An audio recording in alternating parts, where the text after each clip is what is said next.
The Pahlavi names of the cardinal points show that Media was the center of orientation in Magian geography.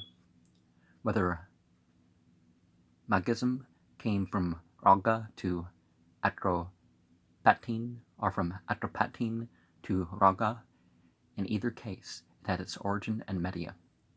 That Persia should have submitted in religious matters to a foreign tribe will surprise no one who thinks of the influence of the Etruscan augurs in Rome. The Magi might be hated as Medes, but they were respected and feared as priests. When political revolutions gave vent to national hate, the Persian might willingly indulge it and revel in the blood of the foreign priest. Yet, whenever he had to invoke the favor of what was considered to be gods, he was obliged to acknowledge that he could not do without the detested tribe, and they alone knew how to make themselves heard by heaven. We're using heaven as a metanomial here, of course. An echo of the old political history of Media seems to linger in Yast 5:29, which shows that Asi-Dahaka, reigning in Babylon, Bauru, as Asi, and his legendary character represents the foreign leader, or represents the foreign invader. This passage can hardly be anything but a far remote echo of the struggles between Media and the Mesopotamian empires. The legend of Asi is localized only in Medic lands. He addresses his prayers to Ahriman by the banks of the Sepet root. Nahis 52:11. His adversary, Feridun, is born in Gilan. He is bound to Mount Damavand near Raev. When and how the religious hegemony of Media arose, we cannot say. It is but natural that Media, having risen sooner to a higher degree of civilization, should have given to religion and worship in a more systematic and elaborate form. And in religion, as in politics, the best organized power must sooner or later get the upper hand.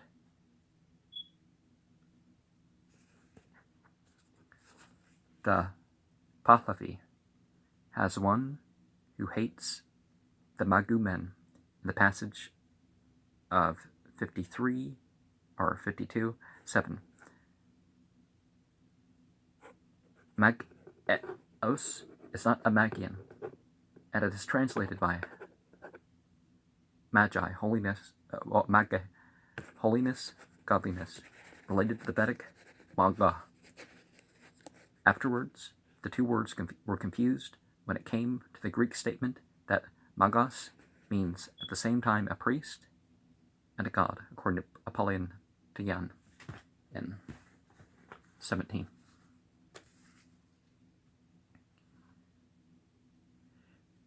It is likely that it began with the conquest of Media by Cyrus. Media capta verum victorum cepit. Cyrus is said to have introduced the Magian priesthood into Persia, according to Xenophon and Sarop. I don't remember that. But 8:1:23, which agrees with the legend mentioned by Nicolaus that it was on the occasion of the miraculous escape of Croesus that the Persians remembered the old Logia of Zoroaster, forbidding the dead to be burnt. The Medic origin of the Magga accounts for a fact which perplexes at first sight, namely the absence of the name of Magga from the book written by themselves, which is natural enough if the word Magu was not the name of the priest as a priest, but as a member of the tribe of Magga. The proper word for a priest in Avesta is Athravan, literally fireman, and that this was his name with the Persians too appears from the statement in Strabo 15:733 that the Magi are also called Pura Ethoi. It is easy to conceive that the Persians, especially in ordinary parlance, would rather designate their priest after their origin than after their functions. But the Magi themselves had no reason to follow the Persian custom, which was not always free from an implication of spite or scorn. The Pahlavi, a further echo of the anti-Magian feelings can be heard in Yasna 9:24, 75. Haoma overthrew Karasana, who rose up to seize royalty, and said, "No longer shall henceforth the Atravans go through the lands and teach at their will."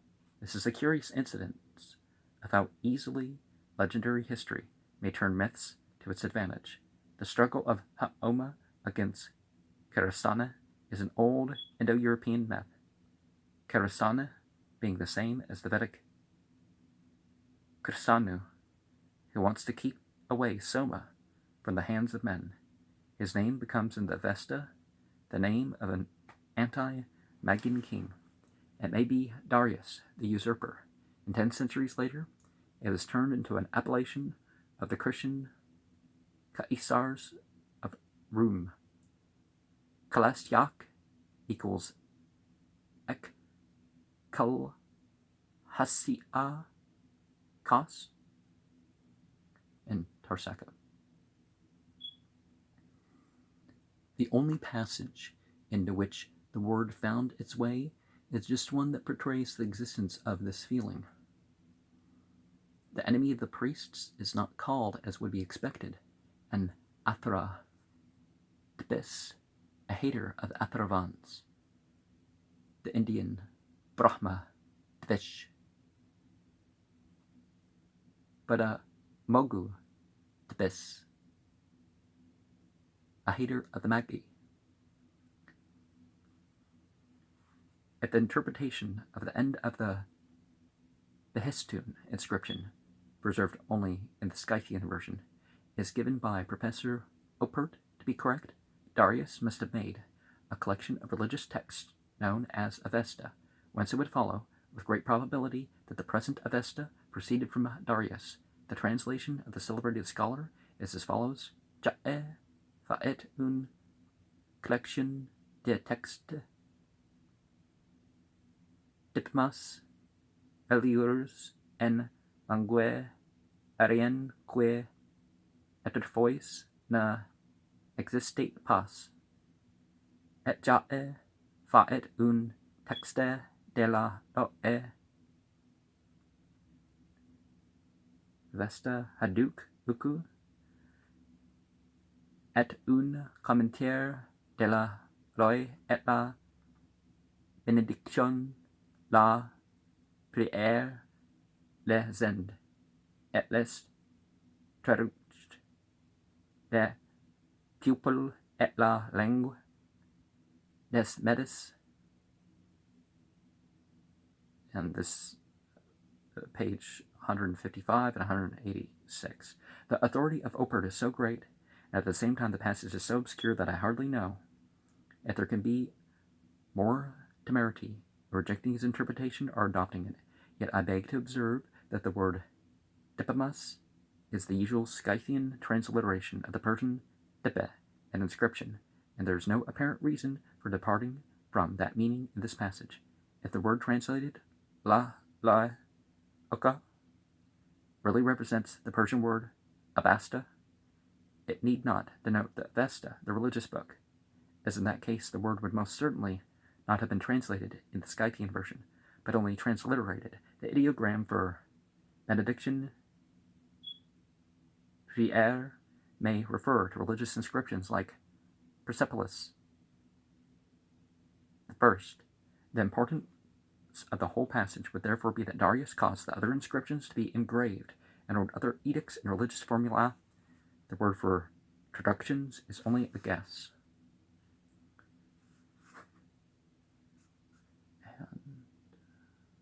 The name, it is true, became current in Pahlavi and modern Persian, but it was at a time when the old national quarrels between Media and Persia were quenched, and the word could no longer carry any offensive idea with it.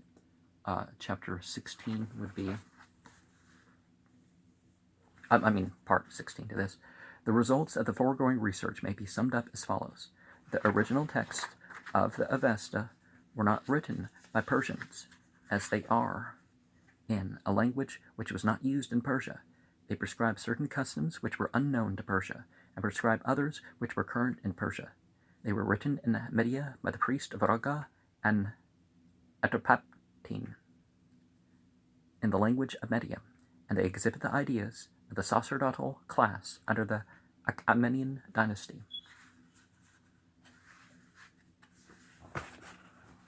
It does not necessarily follow from this that the original fragments were already written at the time of Herodotus.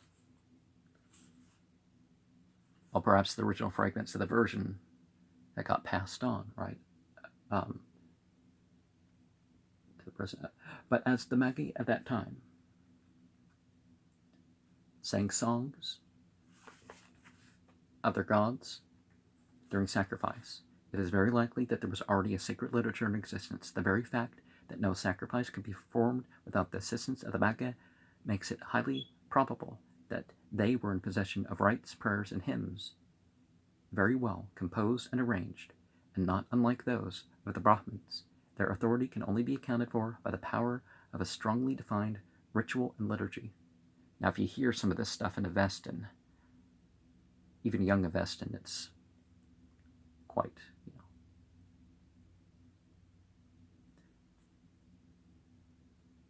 There must, therefore, have been a collection of formulae and hymns, and it is quite possible that Herodotus may have heard the Magi sing in the 5th century BCE. Well, the 6th is when a lot of this is said to have been written down, but so unlike the Hindus where they tried to keep it to the point of threatening people over it, that was one of the uniqueness about them, is that things were open to everybody, at least witnessing them. The very same gathas which are sung nowadays by the Mobids in Bombay, a part of the Vesta, the liturgical part, would therefore have been, in fact, a sacred book for the Persians. It had not been written by them, but was sung for their benefit. That Zend hymns should have been sung before a Persian-speaking people is not stranger than Latin words being sung by Frenchmen, Germans, and Italians, the only difference being that, owing to the close affinity of Zend to Persian, the Persians may have been able to understand the prayers of their priests. And let us remember, if there's actual, even inspiration, preserving the style of it and understanding it directly is a very important endeavor to